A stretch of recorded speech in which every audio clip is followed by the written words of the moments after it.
नमस्कार, स्वागत है आपका बिहार समाचार में। चलिए जानते हैं आज की बिहार की अब तक की सबसे बड़ी और महत्वपूर्ण खबरों के बारे में। हम सभी खबरें आपके लिए काम के लेकर आए हैं, पर इससे पहले अगर आप चैनल पर नए हैं तो चैनल को सब्सक्राइब जरूर कर लें ताकि आपको बिहार की हर ताजा तरीन खबरें सबसे पहले मिल सके। तो चलिए शुरुआत करते हैं आज की पहली और बड़ी खबर से। लोकसभा में पास हुआ वक्फ संशोधन बिल, पक्ष में पड़े 288 वोट, विपक्ष में 232 मत। जी हां, लोकसभा में वक्फ संशोधन विधेयक बहुमत से पारित हो गया है। इस विधेयक के समर्थन में 288 वोट पड़े हैं, जबकि 232 सांसदों ने इसके खिलाफ मतदान किया और करीब 12 घंटे तक चली तीखी बहस के बाद विधेयक को मंजूरी मिल गई है, जिसमें एनडीए सरकार का संख्या बल निर्णायक साबित हुआ। विपक्ष दलों ने इस विधेयक को अल्पसंख्यकों के अधिकारों के खिलाफ बताया, जबकि सरकार ने इसे पारदर्शिता और निष्पक्ष प्रबंधन के लिए जरूरी कदम बताया। तो देखिए, वक्फ संशोधन विधेयक बिल में आखिर क्या हुआ है, पुराना कानून और नए बिल में आखिर क्या अंतर है। देखिए, पुराने कानून के मुताबिक अगर वक्फ बोर्ड किसी प्रॉपर्टी पर दावा करता है तो उस जमीन पर दावा करने वाला सिर्फ ट्रिब्यूनल में ही अपील कर सकता है, लेकिन अब नए बिल के अनुसार जमीन पर दावा करने वाला ट्रिब्यूनल के अलावा रेवेन्यू कोर्ट, सिविल कोर्ट या फिर हाई कोर्ट में अपील कर सकेगा। पुराने बिल के मुताबिक वक्फ ट्रिब्यूनल का फैसला आखिरी माना जाता है और उसे चुनौती नहीं दी जा सकती, लेकिन अब नए बिल के मुताबिक अब वक्फ ट्रिब्यूनल के फैसले के खिलाफ हाईकोर्ट में अपील की जा सकेगी। वहीं पुराने बिल के मुताबिक किसी जमीन पर मस्जिद हो तो उसे ऑटोमेटिक वक्फ की संपत्ति हो जाती है, लेकिन अब नई बिल के मुताबिक देखिए, जब तक किसी ने वक्फ को दान में जमीन नहीं दी हो वह वक्फ की संपत्ति नहीं होगी, भले ही वो मस्जिद ही हो। पुराने बिल में कहा गया कि वक्फ बोर्ड में महिला और बतौर सदस्य अन्य धर्म के लोगों की एंट्री नहीं हो सकती, लेकिन नए संशोधन बिल के मुताबिक वक्फ बोर्ड में 2 महिलाओं और अन्य धर्म के 2 सदस्यों को एंट्री मिलेगी। और अगर बात करें कि वक्फ के पास कितनी जमीन है, तो देखिए, इधर रेलवे के पास टोटल जमीन 33 लाख एकड़ है, सेना के पास टोटल कुल जमीन 17 लाख एकड़ है और वहीं वक्फ के पास टोटल जमीन 9.4 लाख एकड़ है। बिहार में चुनाव से पहले फिर से निकली बम्पर बहाली, 682 पदों पर भर्ती के लिए जारी हुआ नोटिफिकेशन। जी हां, देखिए, बड़ी खबर है। बिहार कर्मचारी चयन आयोग यानी कि बीएसएससी अवर सांख्यिकी पदाधिकारी और प्रखंड सांख्यिकी पदाधिकारी के 682 पदों पर भर्ती के लिए आवेदन आमंत्रित कर रहा है, यानी कि इसके लिए सभी इच्छुक उम्मीदवार अप्लाई कर पाएंगे और 21 अप्रैल तक आधिकारिक वेबसाइट bssc.bihar.gov.in पर जाकर आवेदन वो कर सकते हैं। सामान्य श्रेणी के लिए यानी जनरल कैटेगरी के लिए 313 पद, वहीं एससी के लिए 98 और एसटी के लिए 7, वहीं बीसी के लिए 112 पद आरक्षित किए गए हैं। बिहार के 1.5 करोड़ लोगों के लिए बड़ा झटका, बिना ई-केवाईसी रद्द हो जाएगा राशन कार्ड। जी हां, बिहार में जिन्होंने भी राशन कार्ड को ई-केवाईसी नहीं करवाया उनके लिए बुरी खबर है। 31 मार्च 2025 तक इसके लिए टाइम दिया गया था कि ई-केवाईसी जरूर से जरूर करवा ले, लेकिन इसके बावजूद भी 1.5 करोड़ राशन कार्ड धारकों ने राशन कार्ड को ई-केवाईसी नहीं करवाया, जिससे अब उनके राशन कार्ड को रद्द कर दिया जाएगा। सरकार ने आधार और राशन कार्ड लिंक करना अनिवार्य कर दिया है, जिससे जरूरतमंदों को सही तरीके से लाभ मिल सके। हालांकि समय सीमा के बाद भी यदि ई-केवाईसी पूरी की जाती है तो राशन कार्ड फिर से सक्रिय किया जा सकता है। देखिए, कहा जा रहा है कि 31 मार्च 2025 तक ई-केवाईसी करने के लिए कहा गया था, लेकिन अब तक लगभग 1.5 करोड़ लोगों ने अपनी ई-केवाईसी पूरी नहीं की, जिससे उनका राशन कार्ड अब रद्द हो सकता है। ऐसा होने पर उन्हें अब सरकार की ओर से जो राशन मिलता है वो नहीं मिलेगा। सरकार पहले भी इस प्रक्रिया के लिए कई बार डेट बढ़ा चुकी थी, लेकिन इस बार इसे और आगे नहीं बढ़ाया जाएगा। और अब जिन्होंने भी ई-केवाईसी नहीं पूरा किया है उनका राशन कार्ड अब रद्द होने वाला है, उनका नाम राशन कार्ड से कट जाएगा। सरकार ने यह कह दिया है कि सब्सिडी वाले अनाज का लाभ सिर्फ सही और जरूरतमंद लोगों को ही अब मिलेगा।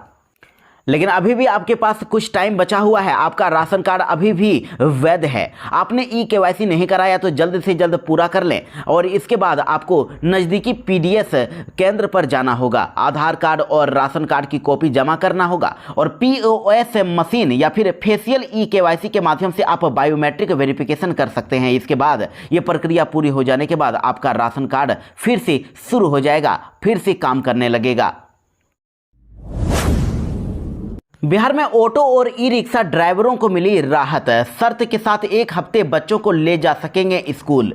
जी हाँ, देखिए बिहार में 3 पहिया यानी कि ऑटो, ई रिक्शा आदि पर अब स्कूली बच्चों का परिवहन मोटर वाहन अधिनियम के तहत गैर कानूनी है।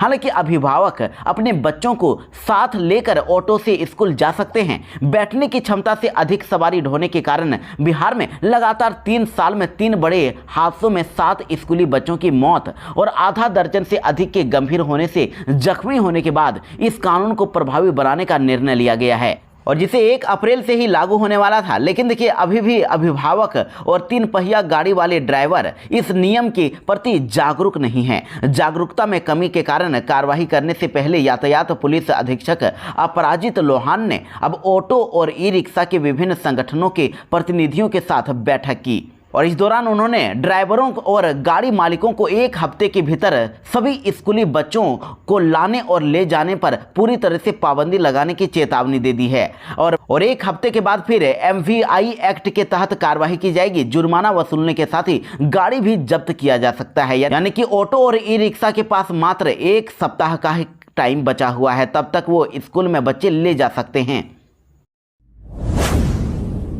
बिहार में नौकरी की बहार एक बार फिर से निकलने वाली है। 4000 पदों पर वैकेंसी। जी हां, बिहार में इस साल चुनाव होने वाले हैं और ऐसे में देखिए बिहार में कई पदों पर नौकरियां निकाली जा रही है और ये ताजा मामला अब बिहार में बिजली कंपनियों से जुड़ा हुआ सामने आया है। अब इस बार नौकरी की तलाश करने वाले लोगों के लिए काफी अच्छी खबर है। अब south Bihar power distribution company limited में 2200 पदों पर नौकरी निकलने वाली है और north Bihar power distribution company limited में 1800 पदों पर बहाली होगी। अगले 3 सालों में कंपनी इंजीनियर सहित अन्य पदों पर बहाली की प्रक्रिया पूरी करेगी और मौजूदा वित्तीय वर्ष 2025-26 में लगभग 2500 पदों पर बहाली होने वाली है। इस बहाली के बाद कंपनी में 13000 से अधिक कर्मी हो जाएंगे। बीपीएससी 3 सप्लीमेंट्री रिजल्ट पर शिक्षा मंत्री ने झाड़ा पल्ला, कहा बीपीएससी ही अब निर्णय लेगा।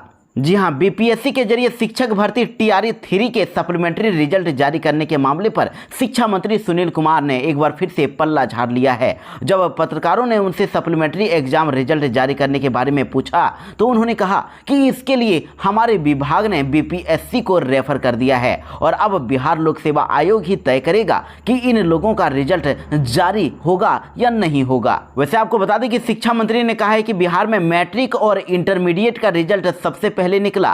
पोशाक योजना अगले 2 महीने में डीबीटी के माध्यम से दे देंगे और स्कूल में नया सेशन शुरू हो रहा है और class 1 to class 8 text book 80% supply हो चुकी है और 8 से 10 दिनों में बाकी सप्लाई हो जाएगी। देखिए आपको बता दें कि 26 मार्च को काफी संख्या में टीआरई 3 सप्लीमेंट्री रिजल्ट का इंतजार कर रहे अभ्यर्थियों ने शिक्षा मंत्री सुनील कुमार के आवास का घेराव किया था और सुनील कुमार के निकलने पर उन्हें करीब 1 से 1.5 किलोमीटर तक पैदल खदेड़ दिया था और उनकी गाड़ी के आगे आ गए थे, जिसके बाद अभ्यर्थी जिद पर अड़े थे और उन्होंने कहा था कि जल्द ही रिजल्ट जारी किया जाएगा। इन्होंने तो कह दिया था कि 28 मार्च को ही विभाग से लेटर निकाल दिया जाएगा और अब तक अभी तक लेटर नहीं निकला है और अब विभाग ने पल्ला झाड़ते हुए बीपीएससी के हवाले कर दिया है। केंद्र सरकार ने 51 योजनाओं के लिए दिए 2638 करोड़, कई कामों पर होंगे खर्च। जी हां, केंद्र सरकार ने विशेष सहायता योजना 2024-25 के तहत बिहार को 2638 करोड़ 17 लाख रुपए की स्वीकृति दे दिए हैं और उप मुख्यमंत्री सम्राट चौधरी ने इस सहायता के लिए धन्यवाद देते हुए कहा कि इससे सिंचाई, पथ निर्माण और भवन निर्माण की कई योजनाओं को गति मिलेगी। बिहार में कन्हैया कुमार की यात्रा में शामिल होंगे राहुल गांधी। 7 अप्रैल को बेगूसराय जाएंगे। जी हां, राहुल गांधी 7 अप्रैल को बिहार आने वाले हैं। कन्हैया कुमार की पलायन रोको नौकरी दो यात्रा में वो शामिल होंगे और 7 अप्रैल को बेगूसराय जिले में कन्हैया की यात्रा होने वाली है। राहुल गांधी पहले हाफ में बेगूसराय और फिर दूसरे हाफ में पटना के कार्यक्रम में शामिल होंगे। आपको बता दें कि बेगूसराय में राहुल गांधी के स्वागत के लिए बड़े लेवल पर तैयारी चल रही है और कांग्रेस सूत्रों की माने तो राहुल गांधी के चॉपर को बेगूसराय में उतारने के लिए परमिशन के लिए एप्लीकेशन जा चुका है। परमिशन मिलने के बाद कांग्रेस से इसकी आधिकारिक घोषणा कर सकती है। बिहार में दर्जनों किसानों को फिर से हुआ बड़ा नुकसान। अगलगी में कई एकड़ गेहूं की फसल जलकर हुई राख। जी हां, मुजफ्फरपुर के कुढ़नी प्रखंड में भीषण अगलगी की घटना सामने आई है। गर्मी का सीजन चल रहा है और ऐसे में लगातार कहीं न कहीं अगलगी की घटना देखने को मिल रही है। और इस बार मुजफ्फरपुर जिले के तुर्की थाना क्षेत्र के अंतर्गत चढ़ुआ गांव में अचानक गेहूं के लहलहाते फसल वाले खेत में आग लग गई। आग को देखकर आसपास के गाँव के लोग जुट गए और आग को बुझाने के लिए प्रयास करने लगे, लेकिन आग की लपटें इतनी तेज थी कि उसके आसपास जाने की किसी की भी हिम्मत नहीं हो पाई। और जिसके बाद स्थानीय पुलिस को इस घटना की जानकारी सूचना दी गई और इसमें दर्जनों किसानों को भारी नुकसान हुआ है। कई एकड़ में लगी गेहूं की फसल जल गई है और अब ये सभी पीड़ित सरकारी मदद के लिए टकटकी लगाए हुए बैठे हैं। आपको बता दें कि आजकल गर्मी में अभूतपूर्व बढ़ोतरी हो रही है और जिसके कारण इस तरह की घटनाओं की संख्या में इजाफा देखने को मिल रहा है। लालू प्रसाद यादव की बिगड़ी तबीयत, अब दिल्ली एम्स में होगा इलाज। जी हां, आरजेडी सुप्रीमो लालू प्रसाद यादव की अचानक तबीयत बिगड़ गई है और जिसके बाद उनको पटना के राजा बाजार में स्थित पहले तो पारस हॉस्पिटल में भर्ती कराया गया और अब उनको दिल्ली एम्स रेफर कर दिया गया है। और लालू यादव के साथ उनकी पत्नी राबड़ी देवी और पुत्र तेजस्वी यादव भी हैं। वहीं तेजस्वी यादव ने कहा है कि लालू जी कलेजा वाला आदमी है, बहुत हिम्मत वाले व्यक्ति हैं। उन्होंने बताया कि अभी उनकी तबीयत पहले से बेहतर है और लालू यादव का इलाज अब दिल्ली एम्स में हो रहा है। बिहार में पछुआ से गेहूं की उपज हो सकती है प्रभावित, 15 जून तक होगी खरीद। जी हां, देखिए बिहार में अब गेहूं की खरीदारी शुरू हो गई है। इस बार गर्मी गत वर्ष की अपेक्षा थोड़ी पहले ही आ गई है। मार्च महीने से ही इसका असर दिख रहा है। तो ऐसे में देखिए मौसम में अचानक इस बदलाव की वजह से गेहूं की फसल को नुकसान पहुंच सकता है और कृषि विशेषज्ञों के अनुसार कहा जा रहा है कि गेहूं का दाना पूरी तरह से होने के पहले ही वो पक जाएगा, जिससे गेहूं की उपज प्रभावित हो सकती है। और इधर सारण, बेगूसराय के साथ ही अन्य जिलों से मिली जानकारी के अनुसार गेहूं के दाने अभी से ही सिकुड़ गए हैं और खासकर पीछे बुआई करने वाले किसानों की फसल की स्थिति सबसे ज्यादा खराब है। वैसे आपको बता दें कि बिहार में अब 1 अप्रैल से ही गेहूं खरीदने की व्यवस्था सरकार ने शुरू कर दी है। गेहूं की खरीदारी अब किसानों से शुरू कर दी गई है। सरकार ने इस बार 2 लाख मीट्रिक टन गेहूं की खरीद का लक्ष्य रखा है और जिसमें 1.5 लाख टन गेहूं पैक्स और व्यापार मंडल के माध्यम से खरीद होगी, जबकि 50,000 टन गेहूं भारतीय खाद्य निगम से खरीद होगी। और देखिए इस बार गेहूं के भाव में 150 रुपये प्रति क्विंटल की वृद्धि भी कर दी गई है। 150 रुपये ज़्यादा बढ़ा दिया गया है। इस बार 2425 रुपये प्रति क्विंटल का भाव तय किया गया है और ये घोषणा की गई है कि गेहूं खरीद के 48 घंटे के अंदर ही किसानों को राशि का भुगतान भी तुरंत ही कर दिया जाएगा। बिहार के आरा के तनिष्क ज्वेलर्स में 22 दिनों के अंदर हुआ दूसरा कांड। लूट के बाद अब लग गई आग। जी हां, देखिए भोजपुर जिले के आरा शहर में नगर थाना क्षेत्र के सबसे बिजी रहने वाले शीशरमहल चौक में स्थित तनिष्क ज्वेलरी शोरूम में मंगलवार की दोपहर अचानक आग लग गई। शोरूम के बेसमेंट में लगी आग की चपेट में आने से करीब दर्जन भर बाइक जलकर खाक हो गई और एक कार भी पूरी तरह से जल गई। हालांकि घटना के समय शोरूम में मौजूद ग्राहक और कर्मी बाल बाल बच गए। 50 से भी अधिक लोग बगल की छत के जरिए किसी तरह से सुरक्षित बाहर निकाले गए और फिर मौके पर पहुंची फायर ब्रिगेड की गाड़ियों ने काफी मशक्कत के बाद आग पर काबू पाया।